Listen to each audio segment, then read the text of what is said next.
test your pictures really quick. They work. Okay. Okay.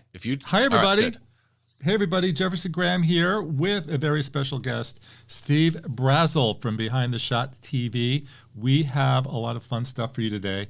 We're going to talk about iCloud, what's wrong with iCloud for photo sharing. I have my opinion. Steve has a slightly different opinion, maybe a strongly different opinion. We're going to announce the contest winner from last week in the second half hour. We're going to take your questions in the second half hour. And we have a new contest today that's really cool. We have a 1-year free subscription to Kelby One, which is the premier photo online instruction program out there. We'll tell you more about that again in the second half hour. First, I'd like to introduce you to Steve Brazill, longtime friend. He is a host of the podcast called, I should be looking over here, not at the microphone. I should be looking over here. I do the same thing, man. Yeah. Steve I'm pulling up the video. Steve is the host of Behind the Shot .tv, which I'm going to let him tell you about right now. So hi everybody, my name is Steve Brazill. I host the Behind the Shot podcast, which is a show Jefferson's been on. In fact, we did one time where we both did each other's connected to a long story. But it's at behindtheshot.tv. I am a Southern California based live music photographer. So basically concert photography is what I do. You can find me at my website, which is stevebrazill.com. It's like the country Brazil with 2 L's. And yes, this is going to be an interesting conversation. I've known Jefferson for years. We agree on almost everything. And then there's those topics. Going to be fun. Okay. Yes, I'm still learning my way through Ecamm. And Steve has been unbelievable in helping me learn Ecamm. Ecamm is the software that lets us go live and lets us see questions coming in from everybody. We're going to answer your questions in the second half hour and tell you more about the contest. We're going to talk about iCloud. We're going to talk about backup and losing your passcode and all the things that could go wrong. We're going to talk about alternatives to iCloud. Again, we're going to answer your questions. But I think we should start off with some news. Let's do the news roundup. We'll begin with, the average digital camera price has doubled over the last 3 years. Steve, why do you think that is? Well, it's because the average, so if you think about the market as a whole, right? And I'm doing the same thing that you're doing, by the way. I'm pulling up so that I can see comments on my screen too. If you think about who buys most of the cameras, we have professional cameras still, and pros are going to buy pro gear. But the truth of the matter is, the most camera sales were families taking pictures of their kids, moms and dads, and point and shoots, or maybe not even prosumer cameras, but consumer mirrorless or DSLRs. And now, with as good as phones are, any phone, whether it be an iPhone or an Android phone or whatever, those fill that gap. So what's happening is the analogy I make on the cost thing is I was a DJ. I'm still a DJ in radio, but I DJ'd weddings and stuff for years. You can still buy a Technics 1200 turntable. Instead of a Mark II when I was DJing, it's a Mark 7 now. That turntable, an actual vinyl turntable, is $1,000 now because they're just not selling as many. It's just, it's basically the market that we have. Right. So we're paying more money for cameras and we're not using the cheap cameras anymore. So this is how the camera manufacturers are making a living. Alistair is here from Scotland. Thank you so much. I know 2 guys who are looking forward to saying hi to you in person next week, right? Yeah, Alistair, I really need to find you at WPPI and meet you in person because I've known you for a couple of years now. So that's awesome. We're going to give you some more news in a minute. First, don't forget to smash the like button. Let YouTube know that you're enjoying the show. If you please leave a comment. Please leave some questions. Please subscribe to PhotowalksTV if you haven't already. I am 490 away from 10,000, from the magic 10,000 mark, which is a symbolic little statistic that lets you know that you're doing okay. So hit that button for me. Next in the news, the iPhone Photography Awards. The submissions end on March 31st. This is a fun contest because Apple pays attention to it, and they promote the winner. And you always want to be promoted by Apple, right? And really, really interesting stuff. I have the links to all this stuff. It will be coming in the description, everywhere to go, in the show notes for those of you who are listening to the audio podcast at iPhonePhotoTeam.com as well. So what will you get? You could win an iPad Air, and the 3 runners-up will get an Apple Watch. What do you think, Steve? You know, this like you say, Apple pays attention to this, but the big thing for me about this one is it's a photography contest that, yes, it does have a fee, but it's almost really respectful of the photographers that are submitting their art. The fees are really reasonable. It starts at like $5.50 for one image. You can do 50 images for $135. It's, you know, if you're doing 3 or 4, it's probably less than $20. But here's the thing. I went and looked through the frequently asked questions and the terms of service, because you always wonder with photo contests, are they taking your photo? Are they taking the rights of your photo? And here's what it says in their frequently asked questions. Copyright and all other rights remain that of the photographer. Any photograph used by IPPA or IPP awards shall carry the photographer's credit line, so they're going to make sure that they credit you. Use may include publication in their media sponsor publication. All entrants understand and agree that any image submitted to the competition may be used for their marketing, promotional purposes. That makes sense. But the key is you retain all of your copyright. They're just basically going to say, we want to be able to use your photo to market the contest itself. And that's, to me, that's completely fair. So they're doing it the right way. If nothing else, even if you don't submit, you'll want to look at the pictures because, I mean, it's a worldwide conference, a worldwide contest. The pictures look really good, really interesting. You'll see all different parts of the world.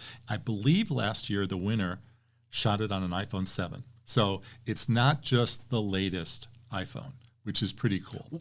Well, and you know, let me throw in really quick with Alistair in here, because Alistair is with SmugMug and Flickr, and you're connected to SmugMug and Flickr yourself, and I use Flickr on a regular basis. The thing that I love about iPhoneography in a contest like this is if you browse Flickr and you search Flickr for smartphone photography, iPhone, you know, whatever it is, Galaxy S22, it is shocking what is being created today with smartphones. I mean, seriously, it is shocking what you will see. Just had to throw that in. Yes, and I agree with you. For those of you who don't know, I shoot a series called PhotowalksTV. New episodes every Saturday right here on YouTube. I do the entire episode primarily on an iPhone. When I say primarily, that would be 90%. I do some GoPro shots and some drone shots as well, and occasionally get really crazy with the Insta360.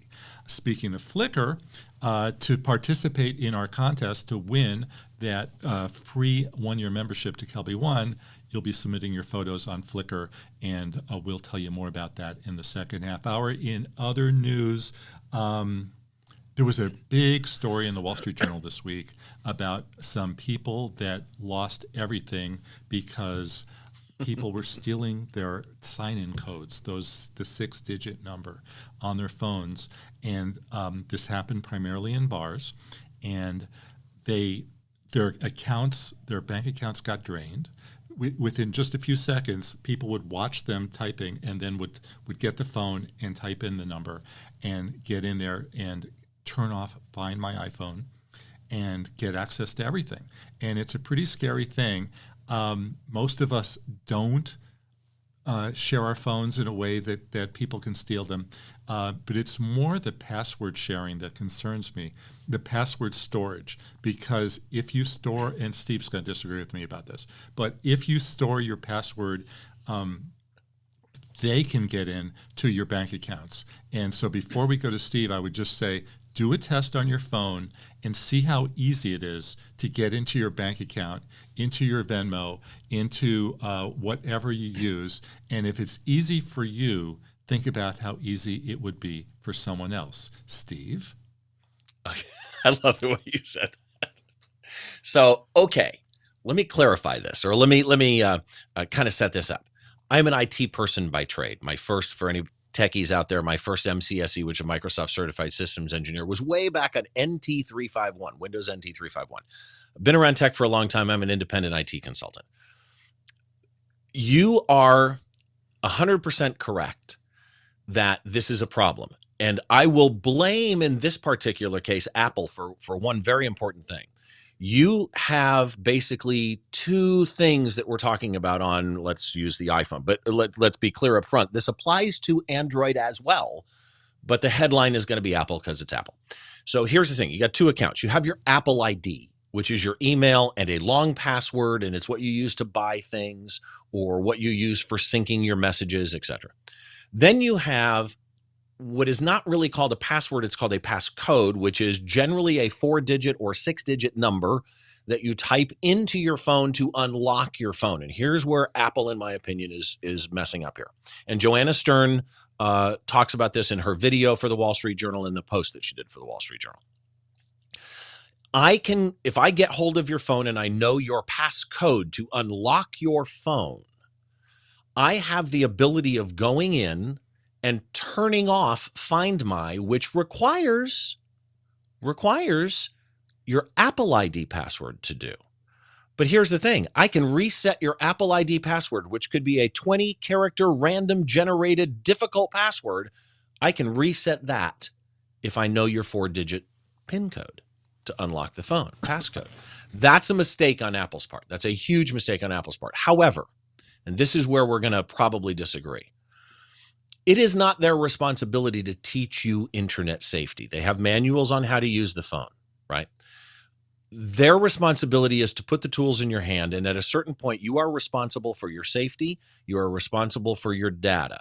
So it is very, very critical that you as the end user assume that responsibility. You don't go to an ATM today, put your ATM card in, and type your 4-digit or whatever ATM code without really thinking about, is the next person in line 5 feet behind me or right behind me? We're all hyper aware of that. But for some reason with our phone, we type in our code and we're not aware of it. And my argument is that's your responsibility. You need to be aware anytime you're typing any password or passcode if you are being spied on or watched, and that you keep it under wraps. Okay. I have a whole bunch more I could go into, but So in the video that Joanna Stern did, she interviewed a cop who said that primarily most people are stealing iPhones because they're much higher resale and they don't waste time with Android phones. I mean, just think about it. Would you buy, you don't see a lot of used Samsung Galaxies going out for lots and lots of money. Okay, so it's a problem. Go ahead, Steve. No, let me add this though, because this is actually key. On the password storage thing, she does not say don't store your passwords, and I don't tell clients not to store your passwords. So on an iPhone, you have Keychain, Apple Keychain, which is the built-in password manager.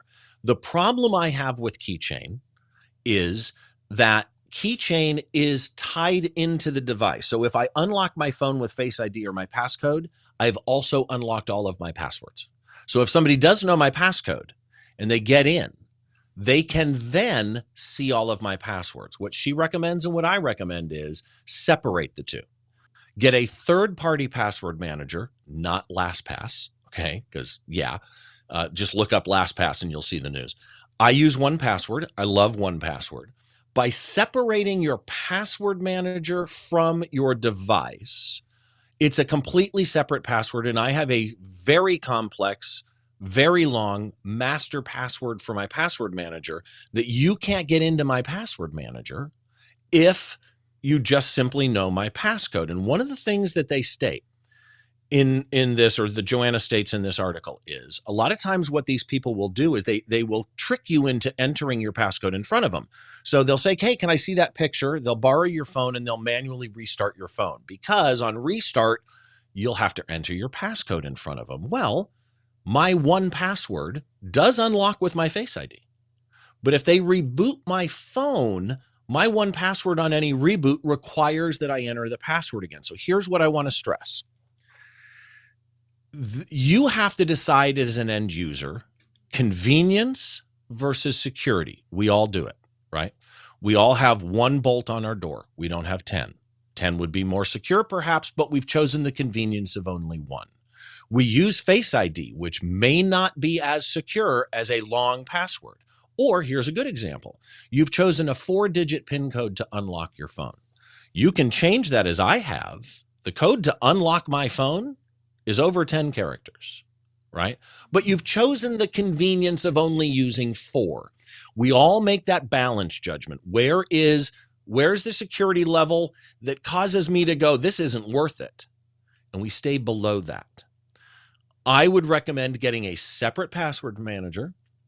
You can have it never unlock without a password if you want, or you can balance that and say, I'm willing to have it unlock with Face ID, but if I reboot my phone, make me type the password again, or after 30 minutes, make me type my password again. Okay, so you are responsible. I have a password manager as well. Okay. I use one? Dashlane. I couldn't be happier with it. I have over 100 passwords. It's a big help. It doesn't work on television. That is a big problem, but that's another story. The worst thing you could ever do is have a complicated password to pass in to get into Netflix or something else on your TV, and you'll drive yourself crazy. But anyway, so again, I wouldn't have stored passwords in Apple. That's me. Go do a test. Go do a test and see how easy it would be to get into your Vanguard account, into your Chase account. Could someone do it? And then start thinking about maybe there's a better way. But speaking of iCloud. Hold on. Before you do that, ahead. Can I add one thing? Yeah, Because this is actually critical. Sure. As long as we're talking security, let me just give you the best security tip I've ever learned. Your email password is one of your most important passwords. I literally have clients say to me, that's just my email. Your email password is one of your most important passwords, because if I get hold of anything and I go to your bank, and I know you're a Bank of America customer, and I say reset my password, what does it do? It sends me a reset link to my email. If I own your email, then yes, I can own you. So your email password is actually super critical. Make that one a strong one. Sorry, I had to get yes, that. Of course. Make it and have a different password for every website that you go to. And don't use Steve123, and don't use your address, and don't use your girlfriend or your wife or your kids, et cetera, et cetera. Make it a little harder. But some of these people who got their lives torn apart when somebody stole their passcode and they went into their account also got all their photos taken away. Speaking of the photo angle on this show, all their photos got locked because the owner of the phone got locked out of their iCloud account. There's a lot of problems with iCloud, at least per me. Steve may disagree on this. I went to the barber to get my hair cut on Saturday, and the woman that was cutting my hair told me about how she gets these endless nag messages from Apple, and she has no room on her phone, so she started deleting all these pictures. But she said, it's okay because everything's in iCloud, so I'm protected. And I said, no, tell me you didn't delete off iCloud. And of course she did, and she lost a lot of pictures. So I'm not a fan of iCloud for photo backup. I think it's the worst place to do it because they will delete, because they're always telling you you don't have enough room on your phone. And this poor woman had an iPhone XR from many years ago. I bet she had 32 gigs on there. Most people are out of room. So I think there's some great alternatives. One of them would be SmugMug and Flickr. We've got our friend Alistair here waving in the background. Steve, I'd like to get your take, and then we could talk about alternatives. So here's what's interesting. And this is, and Jefferson and I have these same conversations on our own, by the way. We don't disagree. Yes, iCloud is bad for backup. You know why? Because iCloud isn't backup. iCloud is a syncing mechanism. iCloud, everybody understands. I mean, this person at the barbershop, by the way, your hair looks great. This person at the barbershop understood that if I take a picture on my phone and I go home to my Mac, hey, magically that picture is on my Mac, right? It is a syncing device. It is not backup. And even the actual iCloud backup, where you go into your phone and you back up your phone or your iPad and you end up having to buy 2 terabytes of iCloud storage, that's a device backup. But if you look at the documentation, which is clear on their website, it does not back up anything already in iCloud. It's a settings backup. The analogy I'm going to use here is a really bad one, but I'm going to do it anyway. Ford sells you a car. They give you a manual on how to use the car. They don't teach you how to drive.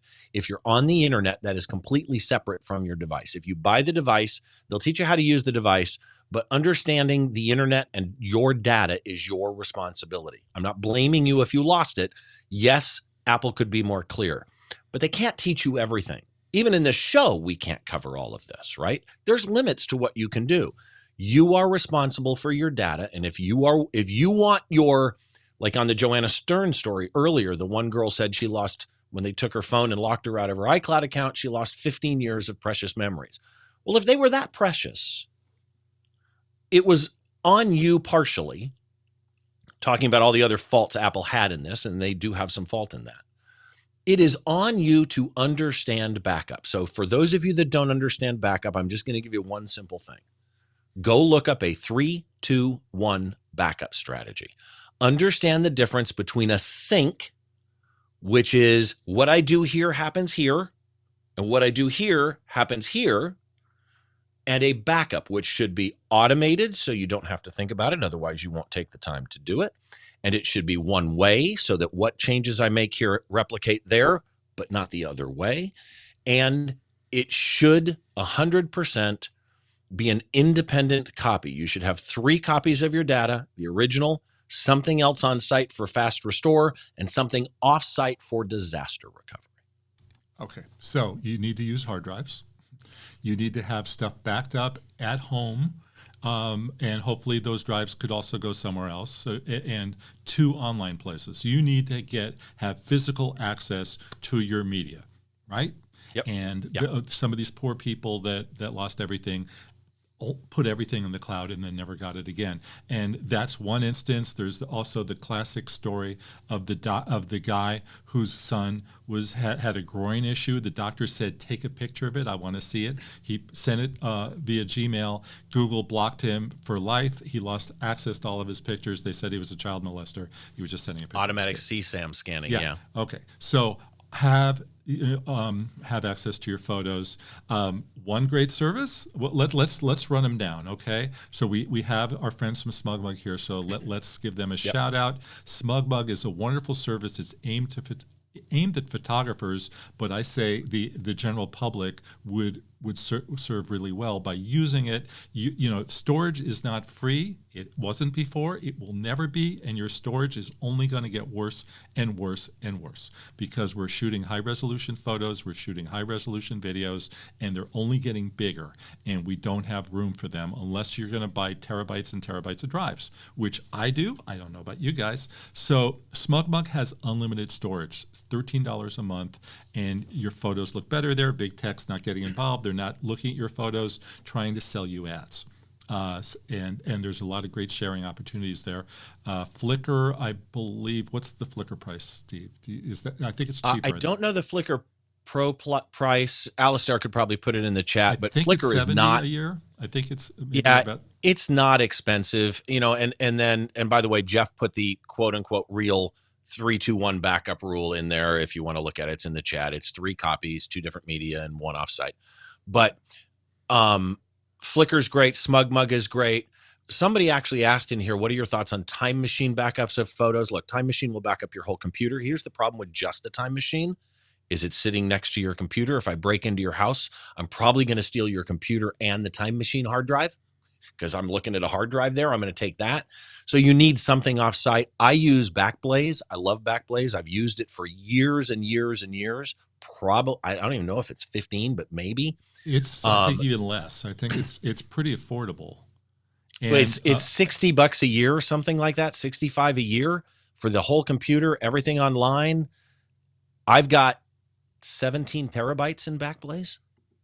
So, okay, so that's a good place. But as far as getting instant access to your photos, we have had a question, what's the difference between SmugMug and Mylio? I'll answer that in a second. I just want to run through the other options. Amazon Photos, if you have Amazon Prime, which many people do, you get unlimited photo storage in Amazon for free. So anybody who's not doing it as a Prime member is out of their minds. The interface is not very good. Pictures don't look good there, but everything is backed up. And if you shoot a lot on your smartphone, and if you're listening to this and watching this, you probably do. all you have to do is open up the Photos app and everything goes straight there. I did mention that on SmugMug, same thing. They have an auto iOS app, which is just fantastic. Everything you shoot on here, open up SmugMug and whoosh, goes there. So that's great automatic backup. I'll let Steve have a word in a second. Google Drive, Google Photos. If you Google that, that's $10 a month for 2 terabytes of storage. Google Photos will downgrade the resolution of your photos, okay? If you throw them all into Google Drive, they don't. And I'm betting that Steve has an idea about some of the stuff, so let's cede the floor. Actually, everything you said, I totally agree with. I want to hit Jeff up on the comments again because he said +1 for Backblaze. It is $65 a year, but he mentioned a key thing. So when you're doing backup, you generally want to have what's called versioning, so that, let's take an example. Let's say that I write a file today and I don't look at it for a month, and I go to look at it a month from now, not realizing 3 weeks before that it became corrupted. Well, if I only have 30 days back on my backup or 2 weeks back on my backup, every backup copy that I have would also be corrupted because it backed up the corrupt copy. Backblaze does have a small surcharge. It's like $2 a month, I think, to add up to a year of versioning and recovery, which is really, really nice. But other than that, everything that Jefferson said, I agree with. Here's the key. Don't do one and just be done, right? It's your data. These are your important memories. And one of the things I talk to people about is you have to decide fail safe versus fail secure, right? If you've got sensitive pictures you don't want people to see, you may want those encrypted. You may only want to put them in an encrypted backup somewhere. But if you lose the encryption key, or the only way you have into that encryption is it's on your computer hard drive encrypted, and that drive dies, you may lose that data forever, but that may be okay to you because it was sensitive. Other ways, you're going to do that trade-off thing we talked about earlier and decide it's more important that I get my kids' photos back. And so I'm not going to encrypt them. You've got a lot of decisions to make. The main thing is have multiple copies, some on-site, some off-site. You can't overdo it if they're important memories. Yeah, have 2 drives at least, please, and copy everything on one drive to the other drive, all your photos in both places. And or multiple drives. I have 1, 2, 3, 4, 5, 6, 7. I have a lot of drives on my desk. I have 10, but I shoot a lot of video, and as you know, that takes a lot of room. Alistair lets us know that Flickr Pro, which is the unlimited version, which you can post as many pictures as you want, is $72 a year, or $71.99 to be exact. Steve just disappeared, and I don't know why. So that means that I get the full wide shot right now, and I think he'll be back shortly. Now you can see that I have several guitars behind me, and Buster Keaton as well. Who's a Buster Keaton fan? Raise your hand. Okay, there. I'm hearing Steve, who is coming back. And let's see, I'll do the 2 up. There he is. Hey, Steve, long time. Hey How there. you been? I'm back. Yeah, I don't know what happened. I dropped out. My guess is my internet. This is the modern world. Okay, so we were just talking about Flickr. Flickr is fantastic. We started a Flickr group last week for people to participate in our contest here, and it's really easy and really nice. And I know Steve has been using Flickr groups for a long time. Let me just plug the contest real quickly. Submit your photos every week, your best iPhone photos, and you could win. Well, you could win something, and you could also have a good feeling in your heart that you're showing the best of your work and getting inspired by others, because if you go to our Flickr page, again, the link will be in the show notes. Actually, it's there right now. Check out everyone's photos, because there's not a clunker in there. They're great. We're going to announce the winner of the contest in just 1 second. Steve, tell everybody about how you have used Flickr groups for Behind the Shot. It's funny, when I'm curious actually if this was your experience too. Years and years and years ago, when I was first a hobbyist photographer, Flickr were the first photo walks I ever did with Flickr groups. And I've been in love with Flickr groups ever since, because I went and walked around downtown Pasadena with a bunch of people I didn't know that we all had something in common. And when I was doing my critique shows with Don Komarechka for Behind the Shot, where we would, take image submissions to be critiqued on the show, we chose Flickr as the outlet for one main reason. Flickr 100% maintains the best quality of your pictures compared to everybody else. I don't mean that because Alistair's in here and this is a commercial. I don't get anything from Flickr. I am not sponsored by Flickr. It's just true. Flickr shows your pictures the way you want them to be shown. And so when we were going to critique things, we needed somewhere that showed high quality pictures. End result was to be Flickr. They're just really good and what are we going to do? And good people too. What are we going to do? Start a Facebook group? No, I don't think so. Yeah. The Flickr group looks great. Alistair wants to remind everybody that you do not have to be a pro member to throw your pictures into the group. And I think you can post 1,000 pictures in a year before they ask you to support them with $72 a year, which is, it's very reasonable. We want Flickr to be there. I mean, think about, storage is a lot of money. And so I want Flickr in my life.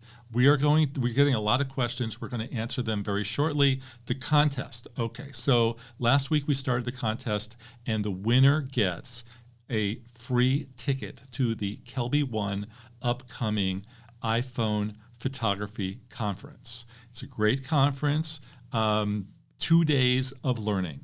The ticket is worth $150 today. It's worth $250 next week because they're going to raise the price, or actually at $300, I think. Some great speakers: Frederick Van Johnson, Rick Salmon, Serge Ramelli, Susan Salmon, Lisa Carney, and myself will all be talking about the iPhone and ways to shoot like a pro. So let's show the picture that's a winner. Hold on, before you do that, let me add something on Kelby really quick while we're there. 2 things. Susan Salmon is everybody knows Rick, right, as this world-class photographer. Susan Salmon is an amazing smartphone, iPhone photographer.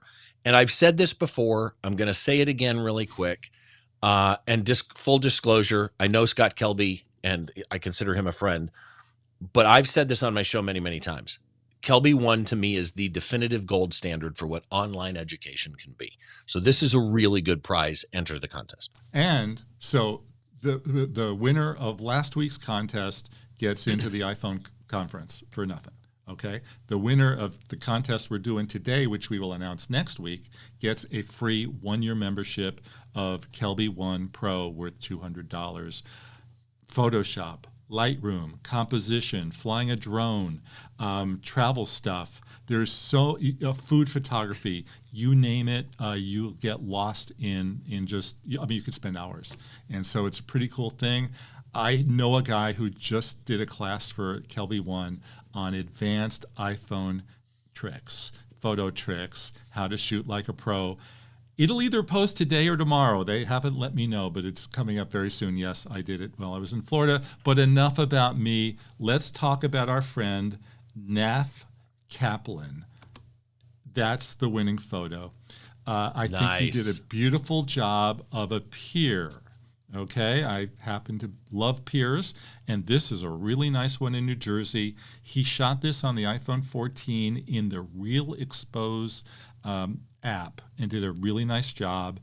Frederick Van Johnson, who was my guest last week, has a great quote about this. I love the simplicity and the painterly feel. The muted earth tones and the long exposure combine to make this a print-worthy piece. Congratulations, Nath. I think it's Nath, or is it? How would you pronounce N-A-T-H? I'd say Nath. I guess it could be Nath. Nath? I'd say Nath, yeah. Nath. Could be Nath, like Nathan. Yes. Obviously, this name came from Nathan. But so, again, submit your work, submit your iPhone shots to our Flickr group. You will use a hashtag that's listed in the description, so we'll be able to figure out which photos are coming in which week. And thank you for participating. Quick little thing before we jump into your questions. Hit like if you haven't liked already. Hit the subscribe button if you haven't subscribed already. We are 490 away from the magic 10,000. I also would like everyone to do me a favor, or at least one person out there. I've never done the super sticker and the super chat. under the chat window, there's a $sign. If you could just like for $1, let me know that it works. Put up a sticker, put up a super chat, say hi. I would appreciate it, and so would Steve. Right, Steve?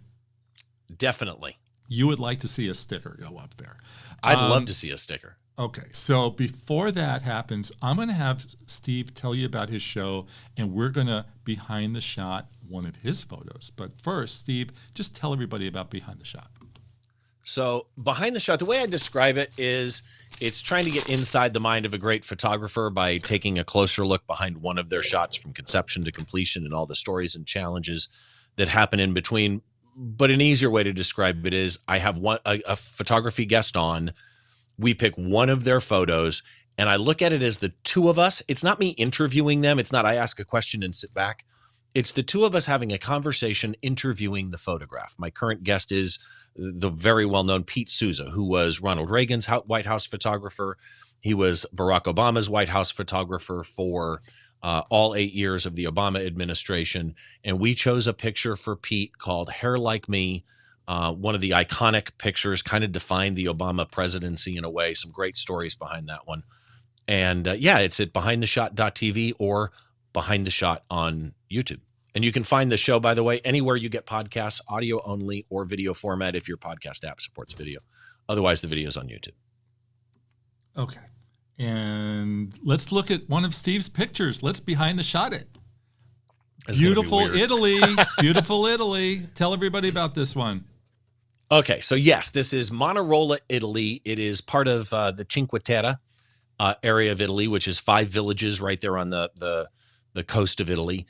And strangely enough, this was taken way back in 2016 with an iPhone 6.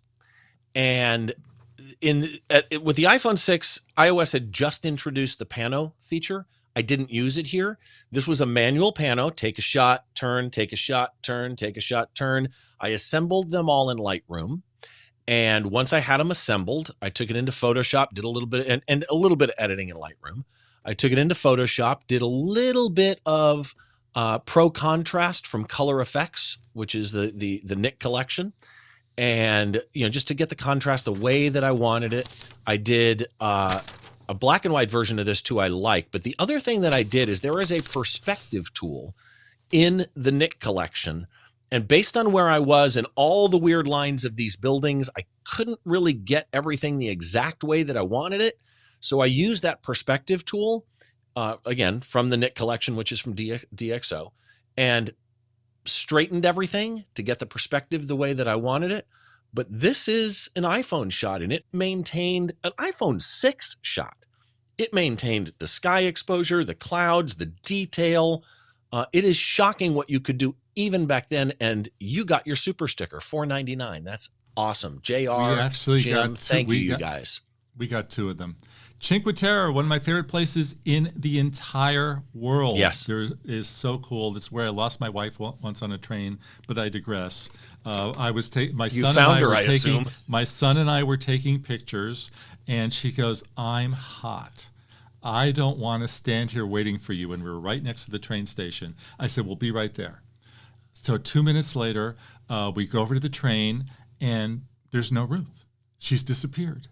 And I don't know what to do because we're taking a train to Milan, and which is then we're switching to go to Paris. No Ruth. What do I do? And the train comes and goes, and I just get on it. This is pre-cell phone, by the way, or pre-Jeff having a cell phone. And so anyway, they told me just get on the train and get to Milan and you'll find her.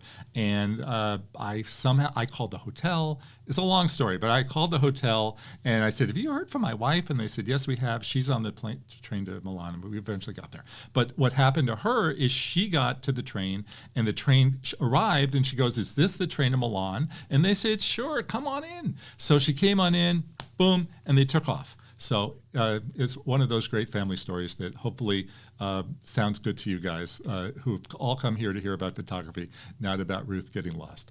But anyway, let's answer some of your questions. One of them was SmugMug versus Mylio. And for those of you who are loyal listeners and viewers, you know that both have been sponsors of this program, and I love them both. But it's not an or. It's not an or. SmugMug is photo galleries that look better. Sell your prints if you're a photographer. Have unlimited backup for your photos and have online access. Great stuff. Mylio is a twist of backup. It's encouraging you to use your hard drives and have physical access to your photos while also giving you online access to them. So, I urge everybody to have physical access to their photos and not have everything in one place that could either lock you out or you won't have access to them. So Mylio is great for physical access and also being able to look at them on your computer and your phone and your tablet and having. They actually complement each other really well. Yeah, so it's not one or the other. I'm a happier person having both. So that's one question. Another question, and this is a good one, is how do you organize your photos, guys? By date, location, how do you do it? So I'm an album. Okay, so I'll go two ways. My iPhone shots, I am a heavy album user in Photos app on my Mac. So on the Mac side, it made it easier to create and manage my albums. And the first time that I really set it up the way that I wanted, I did it on the Mac, created all the albums, dragged the photos into the albums that I wanted. And a lot of times what I do is I do folders. So like, for example, I have a folder for trips. And then under that folder, I have albums for Italy 2015, France 2018, Lake Tahoe skiing, whatever. So I have another one for Steve Work or Steve Family. Under Steve Work, I have one for the podcasting album. I have one for my concert photography stuff. That's how I do stuff as far as just iPhone stuff. But I do shoot some raw photos on my phone. And a lot of times when I do, I will still just pull them into Photos and edit them there. But a lot of times I will manually offload them to a folder structure on my normal hard drive, and I will then bring them in and do Lightroom. And I do the same thing for Lightroom. I have folder structures. I have my raw archive. I have the events by date. Under a particular folder, for example, just the other day, I photographed a show for Live Nation here in Southern California for Jerry Cantrell. And so I have a folder. I have the Jerry Cantrell folder. Under that, I have a raw folder. And then also next to the raw folder, same hierarchy, I have a folder of deliverables. Under deliverables, I have web size, full size, watermarked, no watermark, that type of thing. So that's kind of my organization system. Okay, so I'm big on albums. On the iPhone itself, if you want to find stuff, you make an album. You just need to, because how many people do you know that, where's my hand? They just scroll like crazy looking for stuff. And it's really easy on the iPhone and I assume on Google, I don't use Android, but it's really easy to make an album, to just press select and then select the photos and put them into an album for organization. Now, most of my hierarchy, can you pronounce that correctly? Hierarchy? Hierarchy? Yeah, it's done on the computer. So Jeff does a shoot, comes in, imports everything into the specific folder. When I do photo walks, I shoot on multiple iPhones and on some of these other cameras. And now I will come back and I'll make a folder. Safety Harbor, Florida is this weekend. It's this little out of the way back road town in Florida that I fell in love with. So I'm doing an episode about that that'll be on Saturday. So I have a folder called Safety Harbor, and then I have iPhone 13 folder, I have iPhone 14 folder, I have Insta360 folder, I have a GoPro folder, and the drone folder. And then I put all the files into there, and then I will back them up on SmugMug. Let's give a little caveat here. SmugMug is great until you have video files that are over 3 gigabytes, and those files cannot be uploaded to SmugMug. They are too big. So I usually have to do workarounds. I'd like to have everything in one place, but I can't because my files are sometimes too big. Now, the workaround, of course, is you stick it into Final Cut and you process the video and export it as a 4K, and it will be less than the raw file. But so that's how I do online and offline backup. And let's go to another question, which is a good one, which comes from Harry. Is Google Drive the same sync issue as iCloud. And first we should let everybody know there's Google Photos, there's Google One, and there's Google Photos. There's sort of 2 and 3 different things. Google Photos is its own animal that works with Google Drive, but I'm going to let the IT expert tell you all about it. You know, I'm not a big Google Drive user, so I'm not actually going to be a great answer on this. But what I would say is any system that syncs between devices is where you need to really think about it and pay attention. For example, I use, as part of my backup design here, I have a locally attached OWC RAID system. It's attached over Thunderbolt. My photos go to that. I then use a Synology drive to do a one-way sync from that device to my Synology NAS.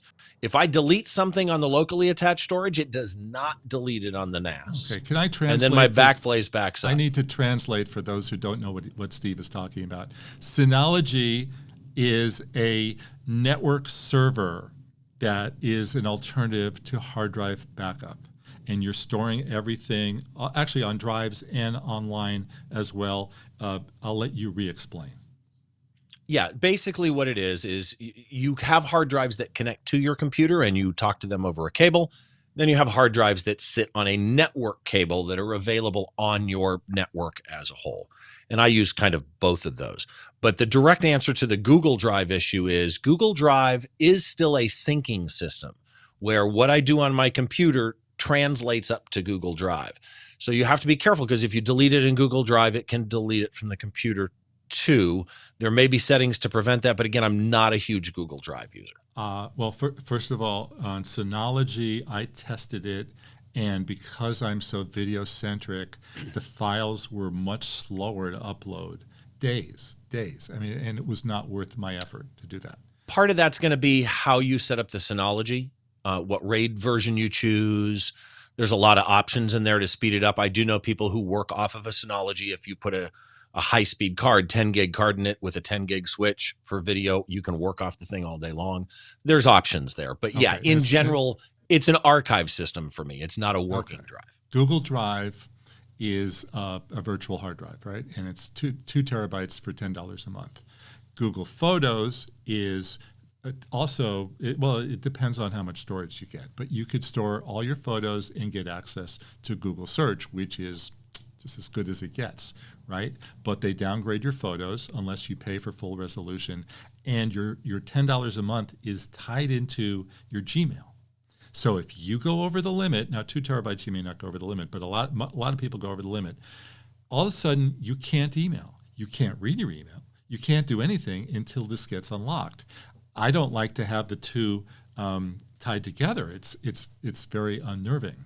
But as far as and also Steve talked about the syncing that you can do with Google. No good, very scary, and did not work for me. And you have the similar delete issues that you won't have. I know Steve likes to do automatic backup. I'm a photographer. I do my shoot, I back it up. I do my shoot, I back it up. I create folders for everything I do. I've been out photographing the snow-capped mountains of LA all week, and I have a folder called Snow Day. It's just how I do it.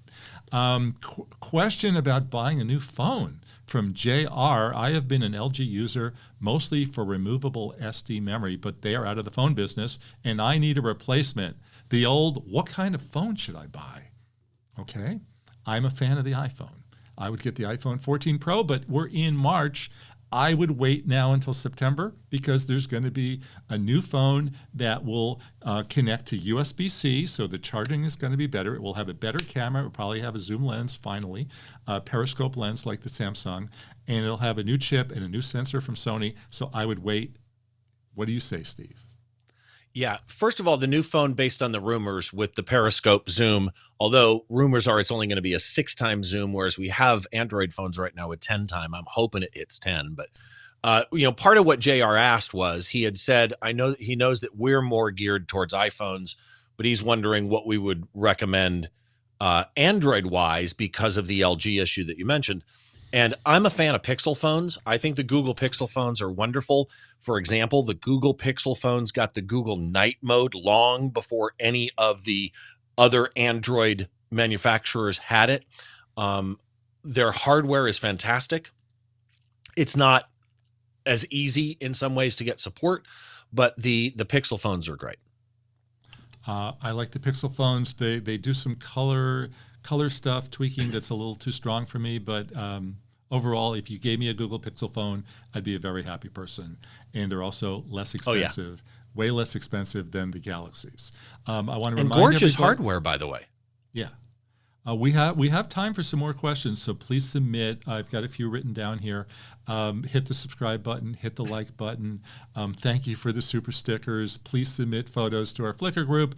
A setting or two in the camera app that you use, and I'm going to tell you about two of my favorites in the camera app that I think are not used that much. The exposure control. It's in the menu, and you can go up 2 stops, you can go down 2 stops. And, the great thing about the iPhone is that the pictures are always perfectly exposed, and they're always in focus, except when they're not. Sometimes automatic doesn't work. My classic case for this is when going into a church and shooting a stained glass window, and it will try to expose for everything when you actually want it to go 2 stops down. So then you will go into the menu. Let me quickly do the little caret. Oh, my phone is off, so I can't do that. The little caret button at the top of the screen, and you pull it down, and you'll see a bunch of things in there. Exposure control is one of them.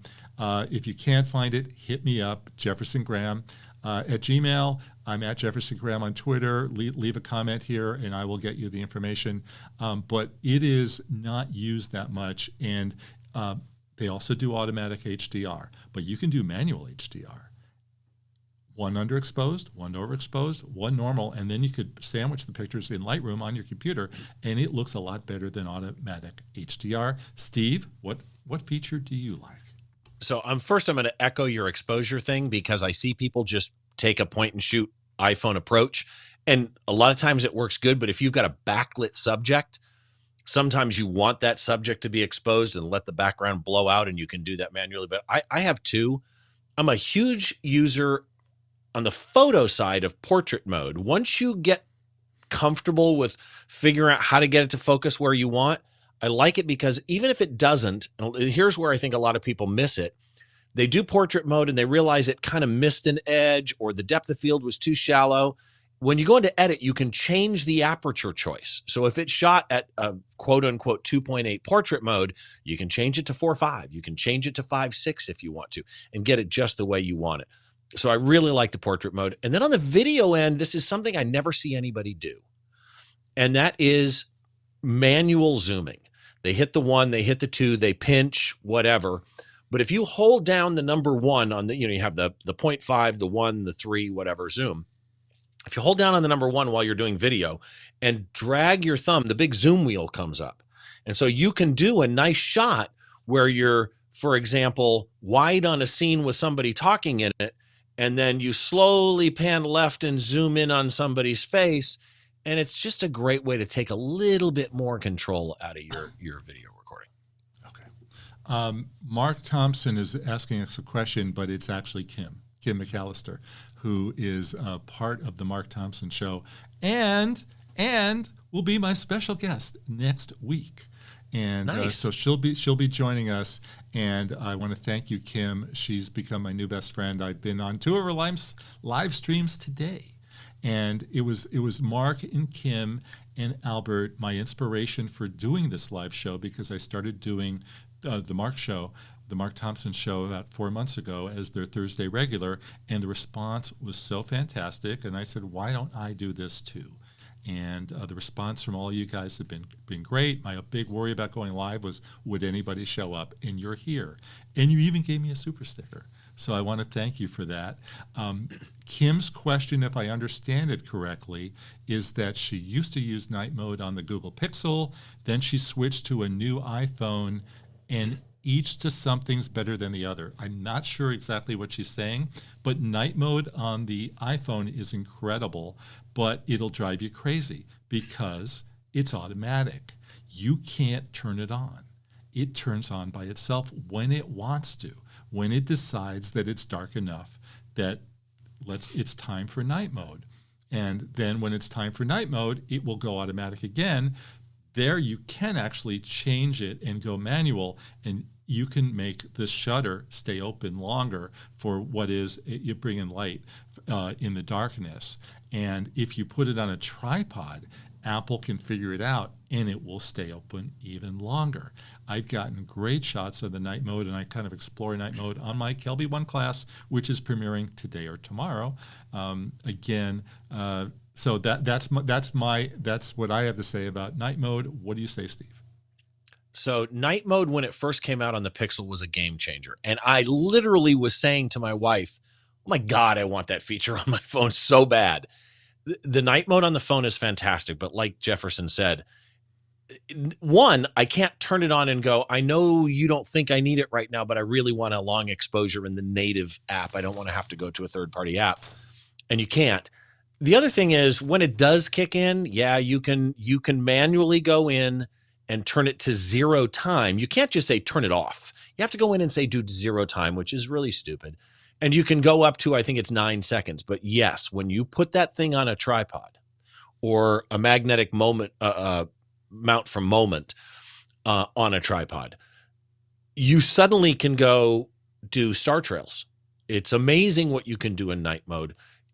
You just got to play with it a little bit, though. Yeah, well, that's the great thing about the iPhone, is playing with it, is trial and error. Kim, actually on their show today, showed me some pictures that she took at a tiki bar in Petaluma yesterday, and she said, how could I make it better? And it's kind of hard to tell because we're doing live streaming here. But, here's a glass, right? I will shoot it this way. Oh, let's go for full shot. Okay, here's a glass. I'll shoot it this way. I'll shoot it that way. I'll shoot it this way. I'll shoot it this way. I'll shoot it every angle there is, because one of those is going to work out pretty well. It's getting. By the way, speaking of phones on a tripod, I love this thing. I don't know if you've ever used one, but it's the magnetic mount from Moment. Because if this is on a tripod, you can very easily, I hit my mic, sorry, just throw your phone on it, take your picture, take your phone off, and it's MagSafe. So it's really, really handy. Okay. And people love to hear about gear. And so how much did that cost? That's a really good question. I'm thinking it was less than $50. But I will say the build quality is amazing, and you stick this on a platypod and you're just set. I mean, you set the platypod down on anything, on a desk, on a railing, and you can take your night shot anywhere you want to go. Okay. What's it called again? What's it called? This is from the company Moment. Yeah. And it's one of their MagSafe mounts for the iPhone from Moment. Okay. It even has a cold shoe. Oh, that's good. Put in light or a mic. It's come to that time. We've done the second edition of Photowalk Talks live, and I can't thank enough for everybody hanging out with us. We got, wow, boy, did we get a nice super sticker there. A big $20. I think, you know what? I'm going to buy you dinner next week, Steve. What do you think? That works for me. I'll see you at WPPI. Steve and I are going to the greatest Mexican restaurant that I've ever been to. I love this place so much. It's called Juan's Flaming Fajitas. Now let that sink in. Flaming fajitas. And anybody who goes to Las Vegas needs to seek out this place. They're so incredible. Even my mother, who was skeptical, agreed with me they were the greatest fajitas she's ever had. Yeah. So thank you, everybody, for watching. Don't forget to tune in Saturday to watch PhotowalksTV in Safety Harbor, Florida, which is near Tampa. Please submit a photo to our Flickr group, and so that you can participate in our contest. You'll get a free 1-year membership. One lucky person will get a free 1-year membership to Kelby 1, the premier online photo instruction, and Steve is going to help me sift through the photos. Right, Steve? I will do that. Like, comment, which you've been doing, share, and please subscribe if you haven't. We're $4.90 from the Magic 10,000. Can we get there by next week? Next Thursday, Kim McAllister will be here with us. She is the newscaster at the Mark Thompson Show and the Nikki Maduro Show, 2 shows that went from radio to YouTube, and they're doing gangbusters. And we're going to hear more about Kim's photography, and Kim is going to be the voice of the average consumer, and you'll get to hear more about Kim. So that is our show. The replay will be, the podcast will be available wherever you listen to find podcasts. The replay will be right here on YouTube. Thank you, everybody, for watching, and we will see you next week. Where is